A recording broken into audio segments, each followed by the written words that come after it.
Hello' মৰমৰ ছাত্ৰ ছাত্ৰীসকল, আজিৰ ভিডিঅ' ডিছকাছ কৰিম আছামিজ ছাবজেক্টৰ পৰীক্ষাত আহিবলগীয়া কিছুমান ৰচনা।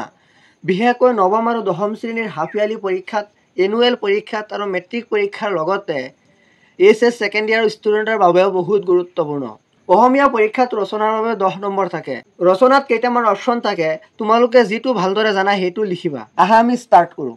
প্ৰথম ৰচনাটো হ'ল তোমাৰ প্ৰিয় সাহিত্যিক, এইটো এটা বহুত ইম্পৰ্টেণ্ট ৰচনা। দ্বিতীয়টো হ'ল তোমাৰ প্ৰিয় গ্ৰন্থ, এইটো এটা ইম্পৰ্টেণ্ট ৰচনা। তৃতীয়টো হ'ল তোমাৰ জীৱনৰ লক্ষ্য, এইটো এটা ইম্পৰ্টেণ্ট হয়। 4 নম্বৰটো হ'ল পৰিৱেশ প্ৰদূষণ, এইটো এটা বহুত ইম্পৰ্টেণ্ট হয়।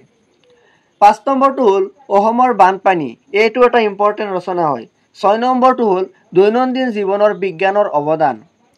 7 নম্বৰটো হ'ল অসমৰ কুটিৰ শিল্প, এইটো এটা ইম্পৰ্টেণ্ট হয়। 8 নম্বৰটো হ'ল ছাত্ৰৰ কৰ্তব্য। এইখিনি তোমালোকে যেনেকৈ নহওক তোমালোকে ভালদৰে পঢ়িবা। ইয়াৰ উপৰিও অসমৰ প্ৰাকৃতিক সৌন্দৰ্য, অসমৰ প্ৰাকৃতিক সম্পদ, এইটো পঢ়িব পাৰা। যদি এইখিনি নোটছ লাগে তেনেহ'লে আমাৰ হোৱাটছআপ নাম্বাৰত তোমালোকে কণ্টেক্ট কৰিব পাৰা। আমাৰ এই চেনেলত ক্লাছ 9 আৰু 10ৰ মেথছ আৰু ছায়েন্সৰ কমপ্লিট চিলেবাছ পঢ়োৱাৰ লগতে মেট্ৰিক আৰু হায়াৰ ছেকেণ্ডেৰী পৰীক্ষাৰ গাইডেন্সবিলাক তোমালোকে পাবা।